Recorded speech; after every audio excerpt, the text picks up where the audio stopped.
manalangin. Lord, we thank you for your goodness and grace. Thank you, Lord, na sa iba't ibang lugar, sa iba't ibang sitwasyon at kondisyon, narito po kami, Panginoon.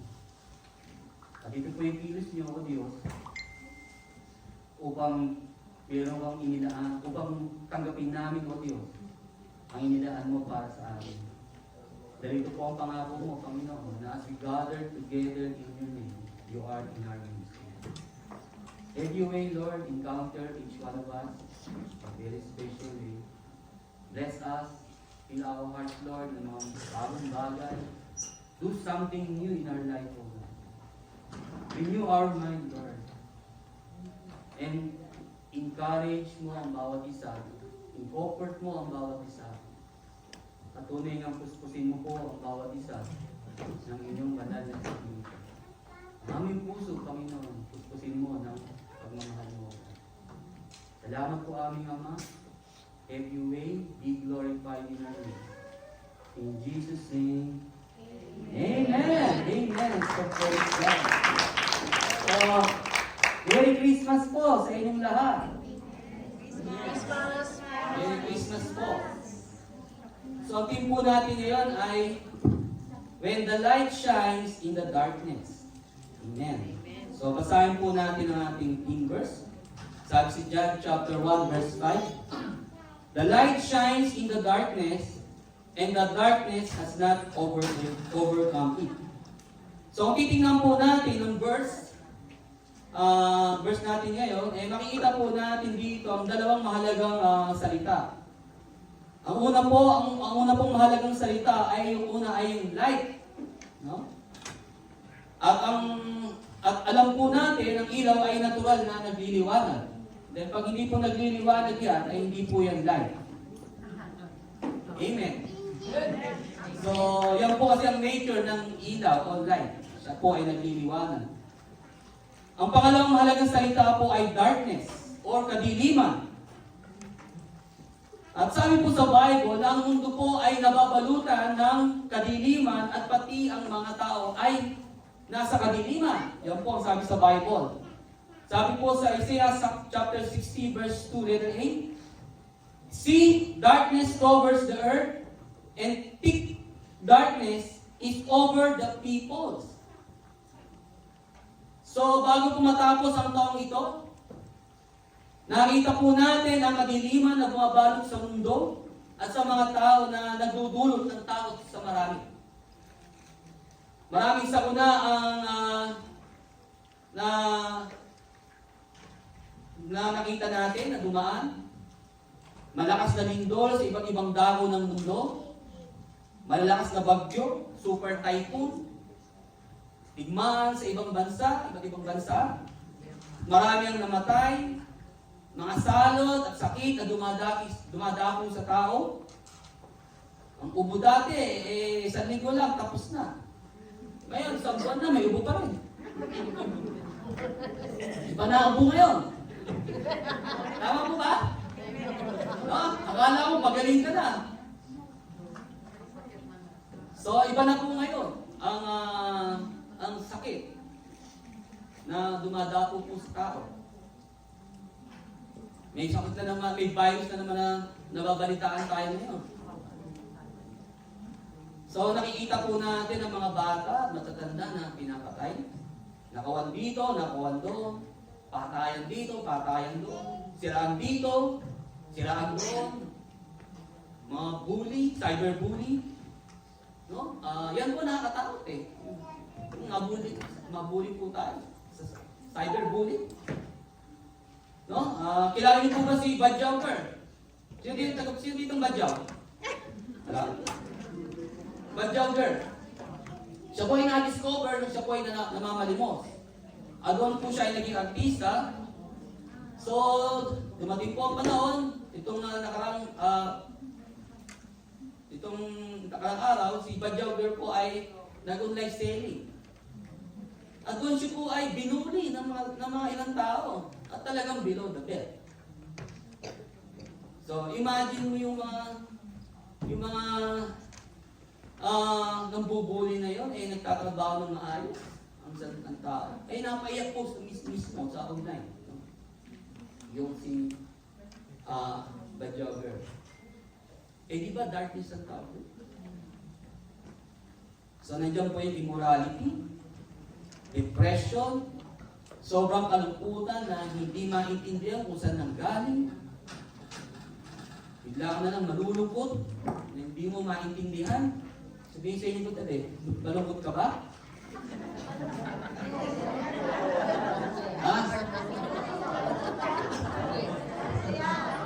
Masaya. Amen! Praise the Lord! Amen! At meron po sinabi si Timothy, na darating daw ng panahon na ang lalaganan po sa puso ng tao kapag wala po ang liwanag ng Panginoong Hesus sa kanyang buhay. Ang sabi po ni Timothy,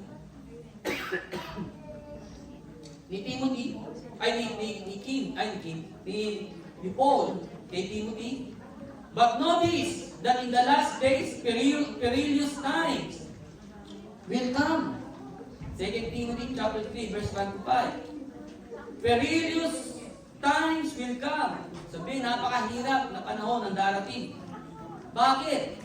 Mabasahin po natin ang verse 2 hanggang 5. For men will be lovers of themselves, lovers of money, boasters, proud, blasphemers, disobedient to parents, unthankful, unholy, unloving, unforgiving, slanderers, mukhang mabait, pero mandaraya pala, manlaloko, without self-control, brutal, despisers of good, traitors, headstrong, haughty, lovers of pleasure rather than lovers of God, having a form of godliness but denying its power.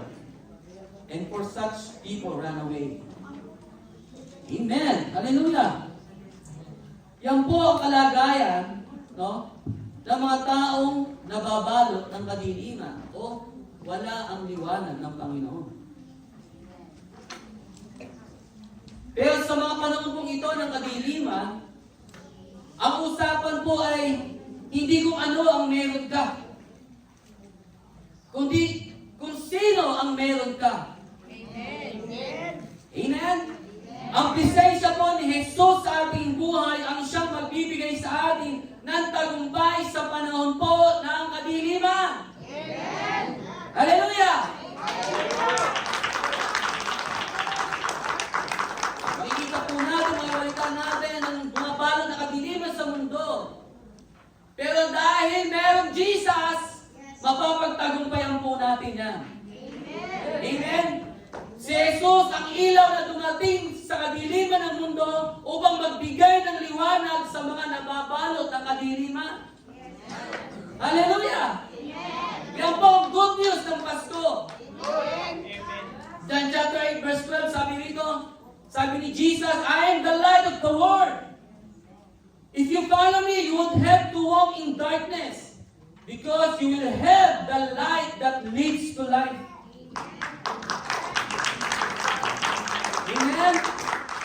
Sabihin sa inyong katabi, kapit kay Jesus. Amen. Bigyan niyo po ulit. Huwag sa akin. Kay Jesus po tayo kumapit. Amen? Kaya pag may kadiliman sa ating buhay, dahil si Jesus ay sumasa atin, ang liwanag ni Jesus ay magniningning sa ating buhay. Sabihin, nandun yung pag-asa. Nandun yung kalakasan. There's something na parang hindi mo na maihakbang yung paa. Pero nagugulat ka, naihahakbang mo ng pusa. Dahil hindi na kalakasan mo yun, kundi yun ay biyaya na ng Diyos. Amen? Yun po ang gagawin ng Diyos sa atin. Na kapag hindi mo na kaya, nandun na si Jesus, siya na ang bubuhat sa'yo. Amen! Hallelujah! Amen! Amen! Praise God! So anong sabi ng verse natin? The light shines in the darkness and the darkness has not overcome it.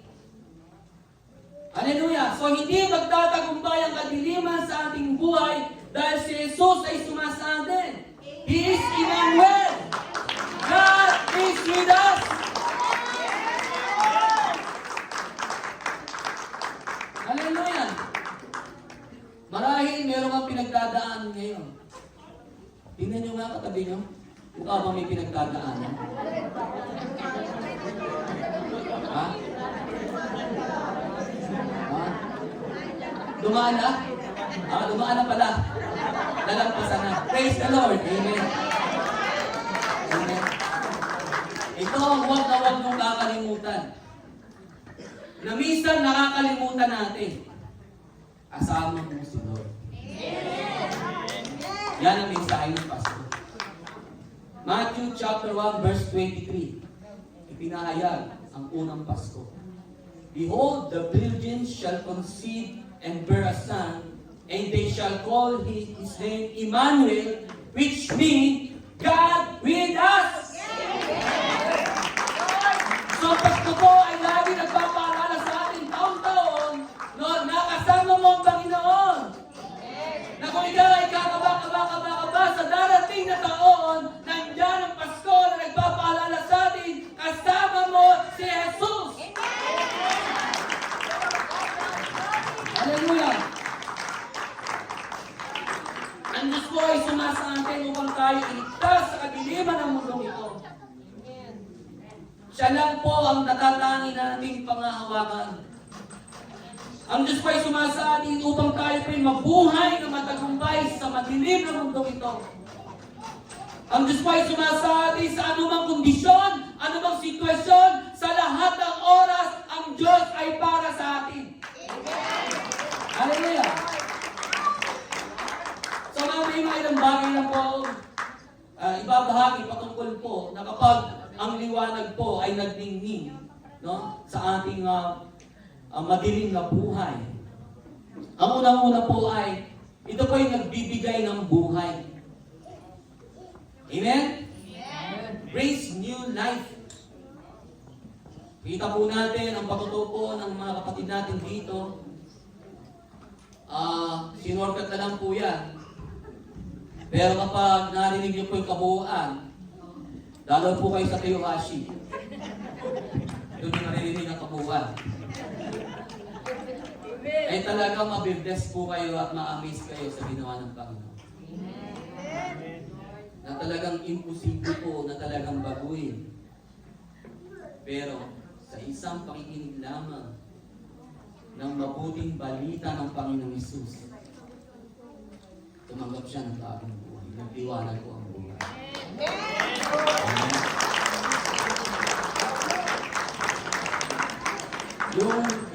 Yung relasyon na sira na,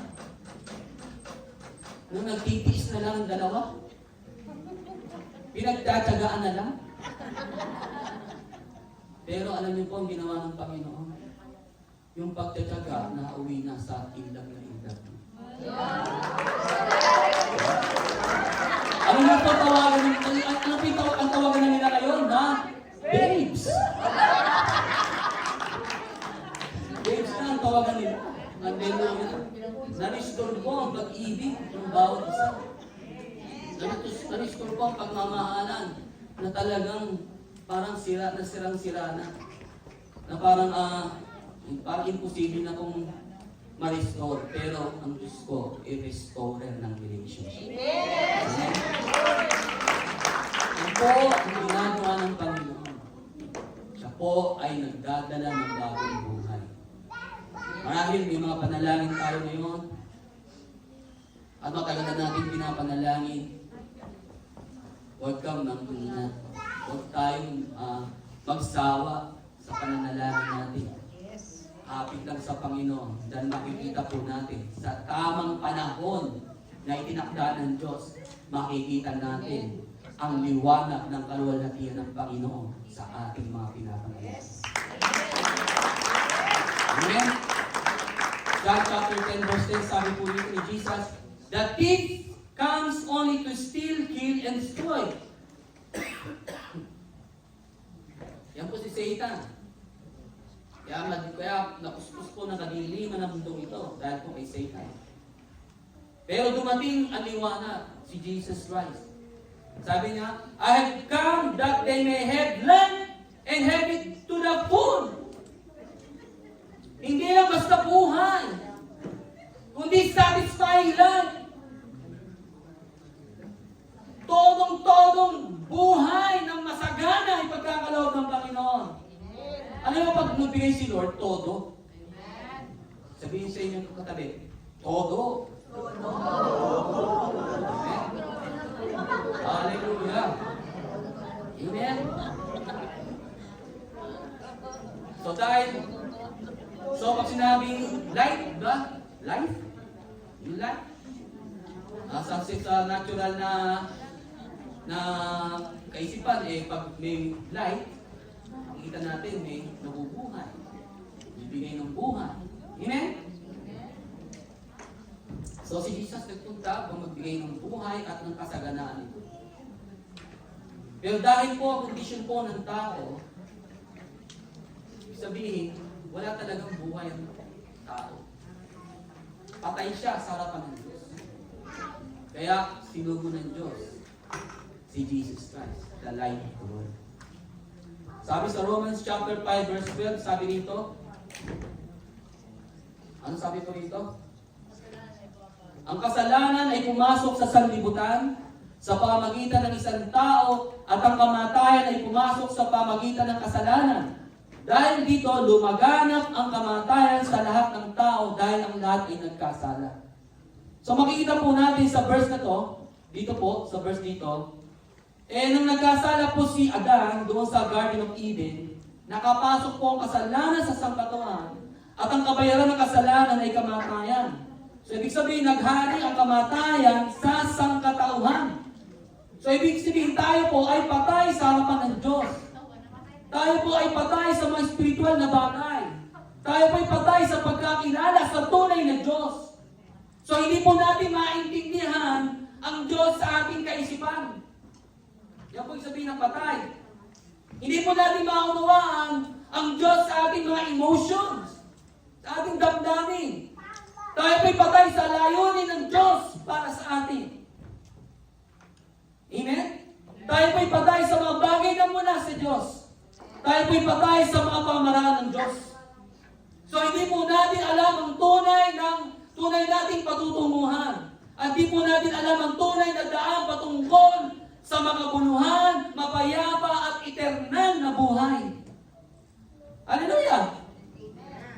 Kaya naman ang tinignan ng Diyos ang makasalanan kondisyon ng sangkatauhan at ang madilim na kalagayan po nito at ang kakilabot na kapahamakan na naghihintay sa lahat ng tao. So dahil po dito, ang Diyos po ay gumawa ng kamanghamanghang bagay. Hallelujah! Ano yung kamanghamanghang bagay na yon na ginawa ng Diyos? Sabi po sa Efeso chapter 2 verse 45, subalit napakasagana ng habag ng Diyos at napakadakila ng pag-ibig niya sa atin, tayo'y binuhay niya kasama ni Kristo noong tayo'y nakapatay pa dahil sa ating pagsuway. Naligtas ka kayo dahil sa kagandahang loob ng ating Panginoon. Yan ang mga bagay na ginawa ni Lord. Amen! So 1 John chapter 4 verse 10, ito ang tunay na pag-ibig. Hindi tayo ang umibig sa Diyos, kundi siya ang umibig sa atin. At sinugo niya ang kanyang anak upang akuin ang ating mga kasalanan para sa kapatawaran natin. Hallelujah! Ano ang sarap-sarap basahin ng salita ng Diyos? Tumutusok po sa puso. Amen? Sabihin sa inyo kagabi, tumutusok. Tumutusok. Amen? Hallelujah. So si Jesus ay nagkatawang tao, kinuha niya ang kasalanan ng lahat ng tao, ang lahat ng sumpa, kaparusahan, ito po ay inilagay sa katawan po ng ating Panginoong Hesus. Yung po ang dahilan bakit siya nagkatawang tao. Kaya siya nagkatawang tao. No? Upang akuin niya. Kunin niya ang lahat ng sumpa ng kasalanan na para sa atin. So, idinagaan sa kanya. Yung po yung message ng Christmas. no, sa kanyang pagsilang, sa kanyang pagkakatawan ng tao, dadalhin niya ang lahat ng sumpa ng kasalanan na para sa lahat ng tao at ibubuhos sa kanyang katawan at doon sa krus ng Kalbaryo, siya'y mamamatay para sa atin. Lord! Amen! Kaya for God so loved. Kayo na lamang ang pag-ibig ng Diyos sa sanglibutan. Ibinigay niya ang kanyang buktong na anak. Yun ang meaning nun. Ibinigay niya ang kanyang buktong na anak na sino man sumampalataya sa kanya ay huwag mapahama kundi magkaroon ng buhay na walang hanggan. Amen? Sabi po sa Bible, ang katawan po ng Panginoong Hesus ay talagang nasugatan, hindi na nasugatan. Nabugbog, hindi na nabugbog, nawasak po. Kung makikita po natin ng physical ang katawan ni Jesus, makikita niyo po ang mukha ni Jesus, baka talok-talok na yan, baka luwa na yung mata niya, talagang wasak po talaga. Katawan niya. No, pero nandun po rin po yung kanyang pagmamahal sa atin. Na hindi siya mamamatay sa latigo at bugbog. Kailangan niya mamatay sa krus. Dahil doon ibubuhos ng Diyos ang lahat ng sumpa. Amen? Kung napapanood po natin yung Passion of Christ, yung mga mga araw, di ba? Pinapakita yung mga sacrifice ni Jesus Christ. Baka 1% pa lang po yun. Sabi sa Bible, grabe po talaga. Yun ang pinakarumalduman na kakilakilabot na nangyari sa isang tao. Amen. Nung nagkatawang tao si Jesus Christ. Anak ng Diyos, nagkatawang tao. Amen.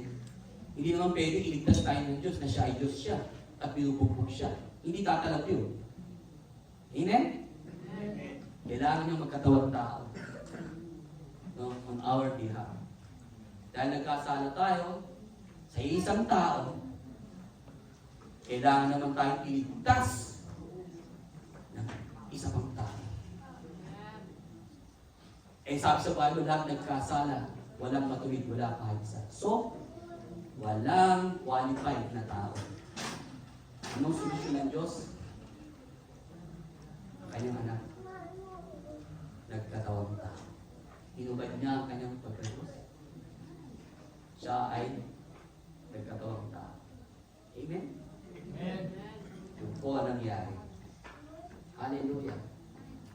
So para sa ating kapatawaran, no? Pakalaya lang tayo sa kapangyarihan ng kasalanan. Hallelujah. At sa kanyang pagkabuhay na muli, tumanggap po tayo ng bagong buhay. Ito po yung buhay na walang hanggan, makabuluhan, mapayapat, eternal. Kasi ang buhay lang po natin, hindi lang po tayo hanggang dito sa mundo. Hindi po tayo parang ipis, daga pang namatay, tapos na. Amen? Pag po tayo namatay, doon pala magsisimula ang tunay na buhay. Amen? Ang buhay natin dito ay preparasyon sa darating na tunay na buhay. Amen? Hallelujah. And thank God. Hallelujah. Thank God for Christmas. Thank you for Jesus Christ. Maraming salamat sa Panginoon. Amen. Dahil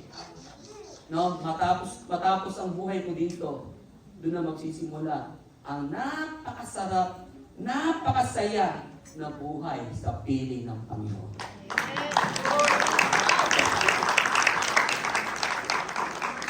Marahil hindi ka bless ng lahat natin, bless na sa material na bagay. Marahil marami kang pinangarap. Gusto ko ng ganito, gusto ko ng ganyan. O meron kang mga panalangin na hindi mo natutupad pa. Ganyan po.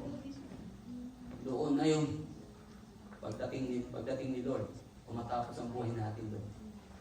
Doon na ibibigay ng Diyos yun. Amen. Sasabihin niya, ayan na yung pangarap mo. Hallelujah! Amen? Kasi lahat ng mga bagay dito, makawala yun. Di po ba? Sabi po sa Ephesians chapter 2 verse 8, sapagkat dahil sa kagandahang loob ng Diyos, kayo ay naligtas sa pamagitan ng pananampalataya, at ang kaligtasan ito ay kaloob ng Diyos at hindi sa pamagitan ng inyong sarili.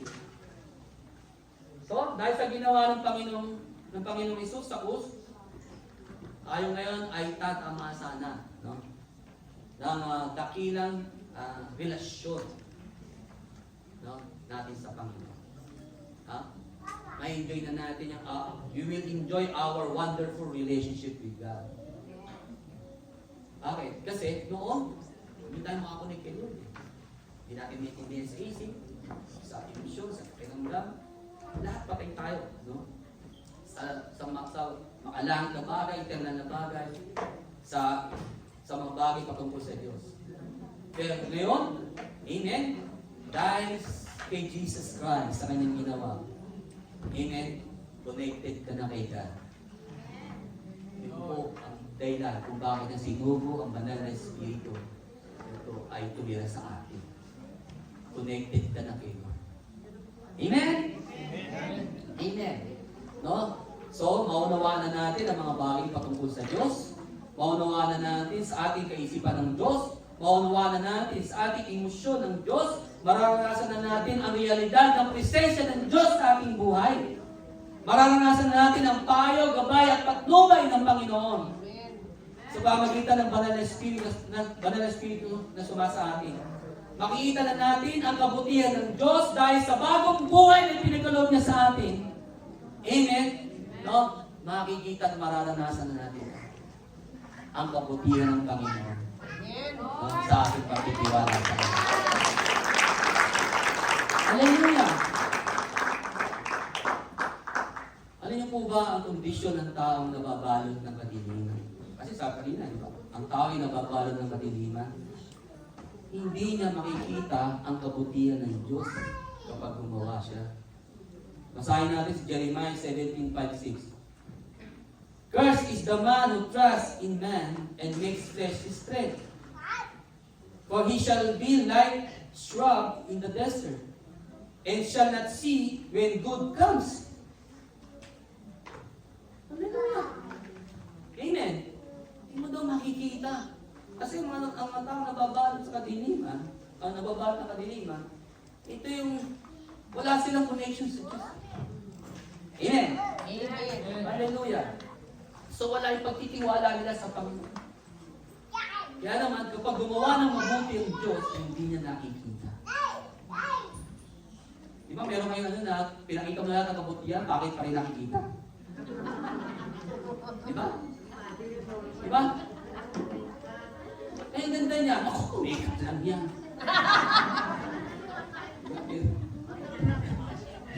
Di ba? May mga gano'n, di ba? O sa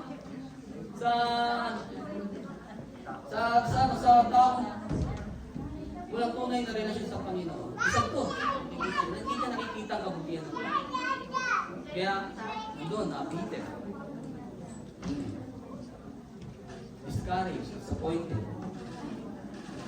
Pero ang isa po, kapag ang Panginoong Hesus, ang liwanag ng Panginoong Hesus ay nararanasan niya at nag-ahari sa kanyang puso, itulad daw siya ng isang puno na nakatanim sa tabi ng ilog. Sabi sa Jeremiah 17:7-8, Blessed is the man who trusts in the Lord, and his hope is the Lord. Yung isa verse. Amen. Ito naman, siya na may bless. Hallelujah!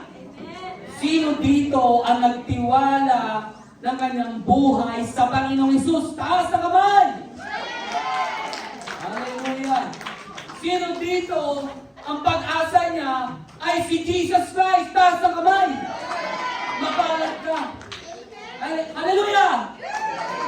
Amen! Sabihin sa inyo katabi, mapalad ka! Hallelujah! So, mapalad pala ay hindi maraming pera Amen! Ang mapalad po ay nagtitiwala sa Panginoon. Ang Panginoon ang kanyang pag-asa. Kasi sabi po rito, for he shall be like a tree planted by the waters, which spreads out its roots by the river, and will not fear when heat comes. But its leaf will be green, and will not be anxious in the year of drought, nor cease from yielding fruit. Sabihin, hindi tayo mauubusan ng supply. Kapag uubusan ka na ng patient, Lord, kapit ka na. Lord, patience, Lord. Amen? O maghihina ka na, nandiyan na yung strength ni Lord. Kasi siya ang magsusupply, siya ang source. Kaya nagtitiwala. Amen? So yung po, pangalawa po is, kapag si Jesus po ay nagliwanag sa ating madilim na buhay, we will experience Jesus' light. Mararanasan po natin ang power ni Jesus Christ. Hallelujah. Sabi po ito, for once you were full of darkness, but now you have light from the Lord. So live as people of light. For this light within you produce only what is good and right and true. Hallelujah. Imagine yung liwanag na ipinaparanas sa atin ng Panginoon. Tatlo lang ang makikita natin na bunga sa buhay natin. Good! May bad ba dyan? Wala. Right and truth. Hallelujah. So, pag sinabing yung liwanag niya, ito yung kaluwalhatian ng Panginoon. Yung glory ni Lord. Nandiyan niya po yung pag-asa, nandiyan po yung kalakasan, and then yung power ni God. Yung po yung ipaparanas niya sa atin. Amen? So, ibig sabihin, mararanasan natin ang power ni Jesus na siya magsusupply po sa ating mga pangangailangan. Amen. Amen. Tagal na po kaming minister.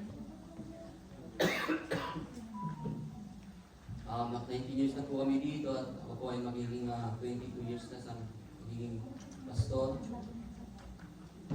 Pero minsan po, hindi po nagkulang po.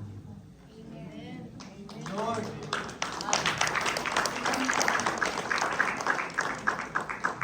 Minsan nakakagulat kapag may pangangailangan. Di ba? Nagugulat ka, di ba? Ito, di ba? Takit ito. Di ba? Nagulat ba kayo? Nagbukas kayo ng piling. Laki. Di ba? Nakakagulat, di ba? Yung expect ko na piling, yung biglang, di ba? Yung bang biglang may problema ganyan, di ba? Wala, di po ba? No? Nararanasan ko po yun. Pero minsan hanggang gulat lang tayo. Sasabihin, Lord, okay lang na. Hanggang dyan ka lang sa akin lang. Amen. Kasi, no, isusupply ko ang Panginoon. Amen? Amen. Dahil alam natin ang gagawin natin kapag nagugulat na tayo sa ating mga pangangailangan. Di po ba? Kasi ang gagawin natin, nandun na, mag-umpisa na tayo kumapit sa Panginoon at hawakan ng kanyang mga pangako. Hallelujah! And then, makikita natin, mararanasan na natin yung supply ng ating Panginoon. Yung power ni God sa ating buhay. Amen? Amen. So mararanasan natin ang power ni Jesus, no? Na siyang sumasaat sa anumang ating pinagdadaanan. Tulad nga sinabi ko kanina, lahat po tayo may pinagdadaanan. Amen? No? Sino dito may pinagdadaanan? Taas ang kamay. Lahat. Pero mukhang lahat may pinagdadaanan. Tumaan na kasi. Nakataan na. Pero yung presensya ni Lord po sa atin, yung presensya po ni Lord sa atin, yung po yung ating assurance ng power ni God ay ating mararanasan. Amen? Sabi sa Matthew 28 verse 20, Be sure of this. Be sure of this, I am with you always, even to the end of the age. Hallelujah. Ano yung end of days? Pagbunaw. Sino dito ang takot kapag nababalita na nagugunaw ang mundo? Sino dito natakot nung lumindol? Diba? Sabi ni Lord, sa kadulubuluhan ng mundo ito, sasamahan po tayo ng ating. Amen? So mararanasan natin ang power ni Jesus sa ating buhay. No, napupuspusin na po ang ating mga puso ng kanyang pag-ibig, pagmamahal dito sa madilim na mundo ito. Alam niyo po, yun po yung ating tunay na, yun po yung ating fuel. Amen? Ang fuel po natin, hindi po pera. May nabalitaan ko may nag-ano ko sa internet, may sakit yung isang tao. Parang nilalag na, tinapalan dito ng 1,000. Abay, gumaling! Gumaling! Di ba? Gumaling! Salapad! Gumaling di ba? Pero ninyo po, hindi po yun ang ating view. Yun po yung blessing ni Lord. Amen? Seek first the kingdom of God and His righteousness, and all these things shall be added unto us. Amen? Pero ang pinaka-fuel po natin ay yung pagmamahal ng Diyos. Napakahalaga na lagi natin maranasan ng Diyos. Amen? Sabi niya sa Romans chapter 5, verse 5.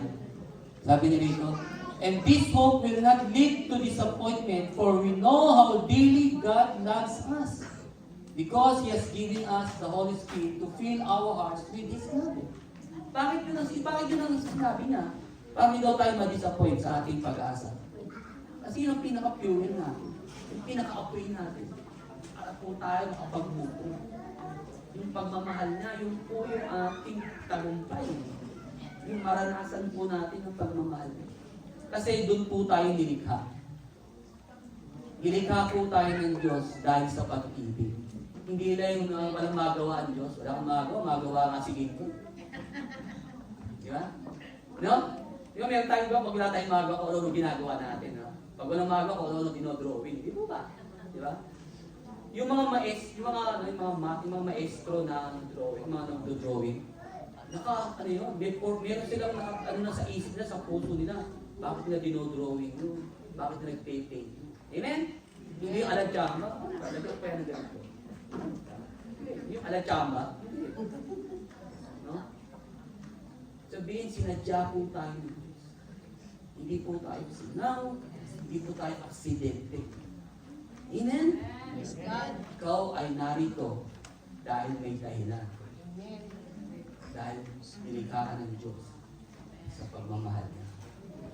At kung ikaw ay isinilang sa mundong ito, natuwa ang Panginoon.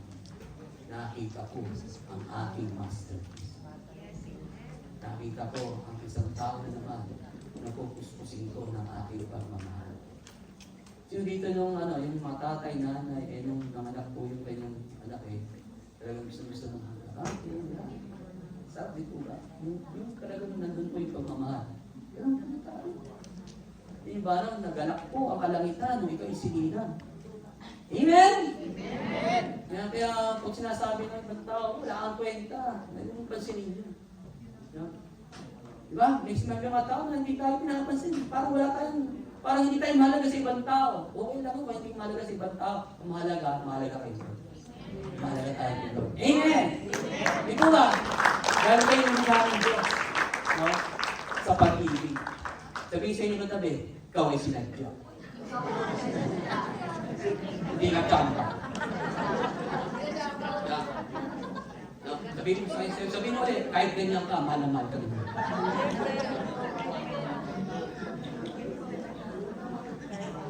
Amen!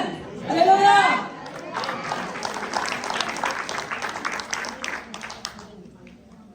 So kapag nakakadama po tayo ng panghihina, so ipapamanas ni Lord po yung kanyang kalakasan.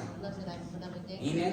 Maranasan po natin ang power ni Jesus dahil siya po ay sumasa atin ngayon at magpakailanman. Kung sasandal po tayo sa Kanya, magtitiwala sa Kanya at aasa po tayo sa Kanya, mararanasan natin itong kapangyarihan ng Diyos na kikilos po sa atin. O, sabi ko sa Ephesians 3:20,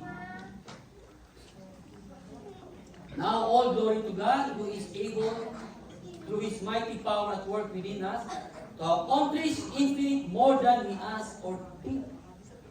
Di pa daw sa atin, iniisip, inaakala ang gagawin ng Diyos sa ating mga buhay.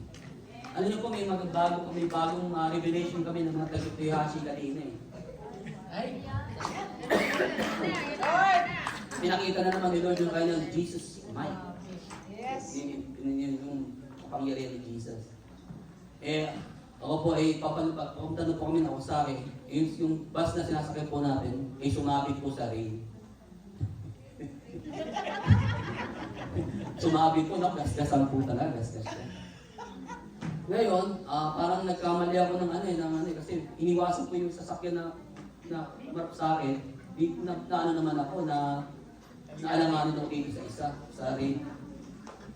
So nahihirapan po kami kasi pag ginanong ko, pag inatras ko, 20 to 30 minutes kami, ano ba? At babate. Talagang hindi na namin alam ang gagawin namin kasi talagang lalaki po yung damage. Talagang hindi na namin alam. May damage na po baka lalo pa lumaki. So kaya po kami naantala. So hindi na namin alam ang gagawin namin. Merong lalaking matabang lumaki. Talagang tumulong talaga siya. Talagang yuyug-yug niya talaga yung brain. Ganyan. Talagang kami. Berto, pastor, kaliwa, atras, abante. Hindi namin ang gagawin. Talaga traffic na po Buti wala dumating na pulis. Kasi lalo kami maabala. Pero itong hapon na to, talagang tulong siya. Talagang vicinity siyang tulungan kami doon. Ganun siya, ganun. Hanggang sabi niya, ako na lang magdadrive. Siya doon, kasi dikit talaga yung sasakyan. Alam nyo, di palit kami. Nung sinakyan niya, yung sinakyan niya, di nakaganon pala yan Yung sinakyan niya, umuwang, gumanon. Nagkaroon ng awang, di ba? Tapos na-diretso tuloy ng gano'n, nakaalis kami. Ha? Ang laki ko talaga siguro. Kung sinabi sa pastor, umuwang na gano'n, kaya naka-abante kami. Tapos bila siyang bumabatas. Kami? Salamat kami, maraming salamat. Di alam niyo po talaga, yung gano'ng nasa, siyempre, lahat kami, pagod na rin kami, lalo namin, Toyohashi. Pagod na rin ako. Hindi mo na rin malang gagawin ko sa ikaw ng kaya talagang baka. Alam niyo po, talagang pinakita ng ni Lord ang kanyang kapangyarihan. Amen? Talagang napakataling ni Lord. Hindi niya pinadala yung mga patpati.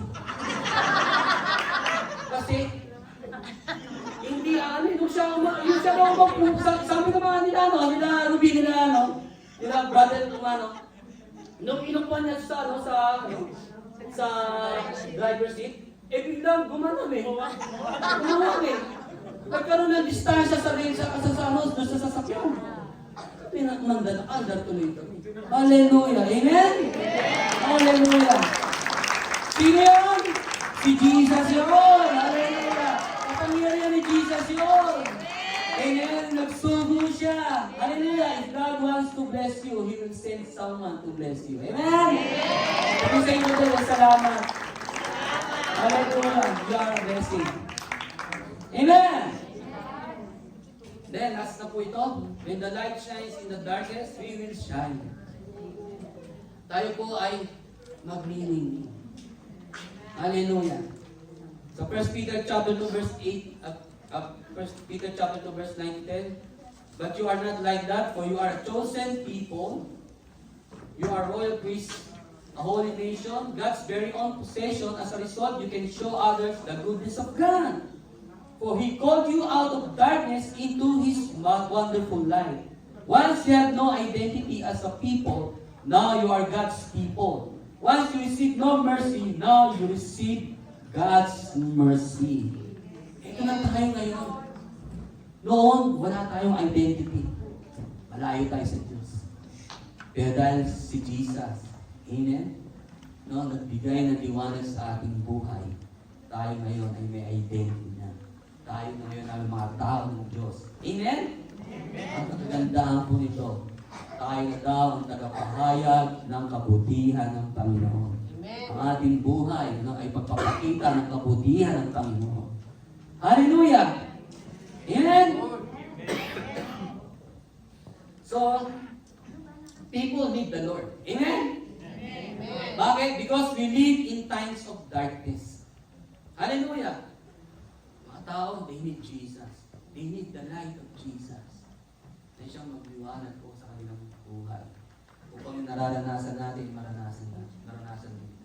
Kaya nga sabi po sa Isaiah 60 verse 1-2, Arise, shine, for your light has come, and the glory of the Lord rises upon you.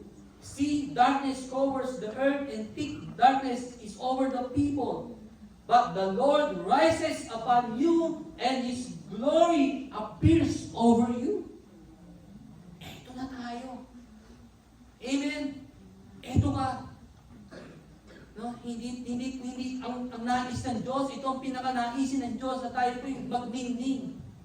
Dahil ang liwanag ay nasa atin, sumasa atin. Hallelujah! Kaya naman ipahayag po natin sa madla that Jesus said, Jesus loves them. Amen? Ipahayag po natin sa madla na si Jesus ay namatay para sa kanila. Ipahayag po natin sa madla na si Jesus ay muling nabuhay mula sa mga patay upang tayo magkaroon ng buhay na walang hanggan. Ipahayag po natin sa madla na si Jesus ay muling darating upang tayo kunin at dalhin doon sa kanyang kaluwalhatian. At malapit na po yun. Amen? Arise, shine. Dahil ang ating liwanag ay kapakipakinabang upang iligtas ang mga nasa kadiliman. Arise, shine dahil sa kabutihang idudulot nito sa mundong ito. Amen? Arise, shine dahil sa malaking pagpapala na idudulot nito sa ating pamilya, kaibigan, komunidad, at sa ating simbahan. Amen?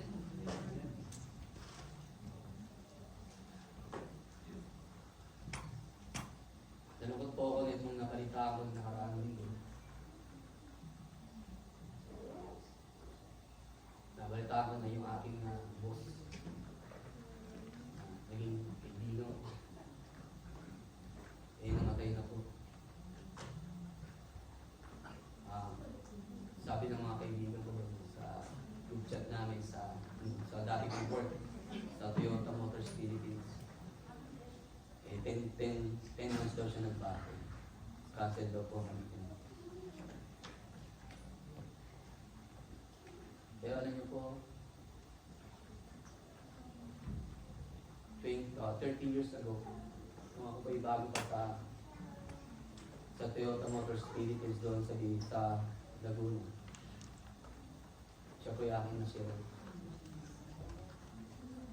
Ako na, Bert, kapag hindi ka sumama sa amin sa Roma, hindi ka makawili ko lang. Ako po sir, hindi po talaga ako hindi ko sorry po. Sige, mag-overtime ka na nga lang. Tuwan-tuwa naman ako. Ganun. So, Bert, hindi ka masasama sa amin kasi pagkatapos ng trabaho, maglalabas yung aking mga kasama kasi sa maintenance ko kami. Ano Bert, inom tayo, good time tayo, pagkas ito. So, hindi ko sige na, overtime ka na nga lang. Kami na lang lalabas. Ganun po laging. Hindi, isang araw na siya na po siya, nag-aano po ako. Nagbabasa po ako ng Bible during break time. And then, na-share na po siya. And then, tumusok po yung salita ng Diyos sa inyo. And then, sabi ko, sir, sa Sunday po, may malapit na church sa inyo. Ako po ay sa Quezon City, siya po ay sa Luntibuca. Dinili niya ako, sige, pag naabutan mo ako ng alas 6 ng umaga,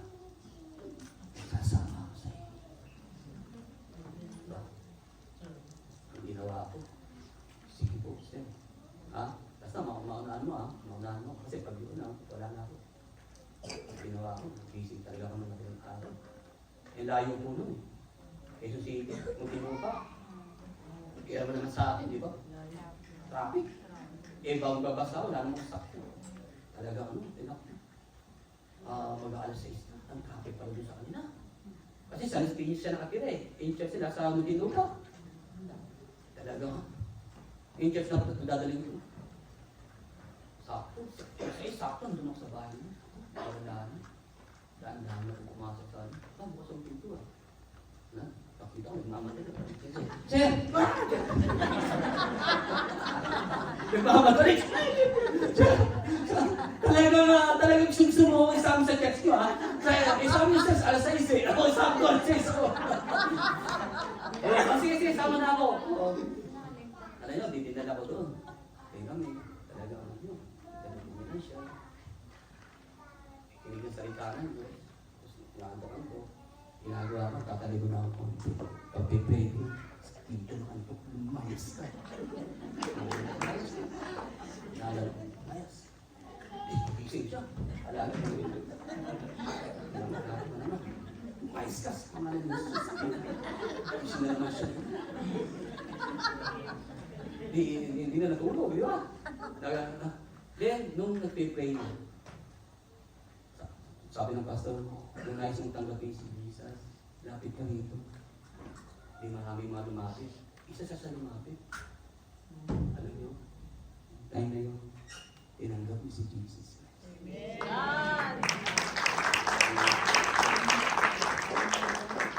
Alam ko pa kasi, kasi in 2018, dinalo ko po siya. Makita kami, may pag-pray ko rin siya kasi may bago rin siyang business. Kaya nalungkot ako, hindi ko alam na nakakasin ko.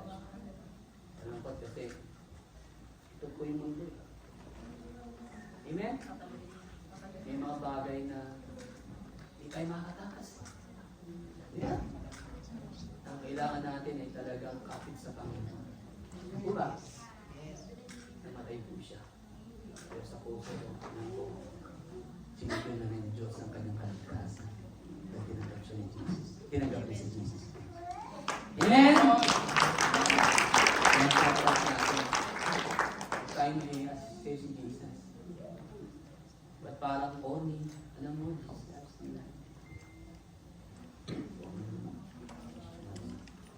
pag may problema yan, lalapit sa iyo.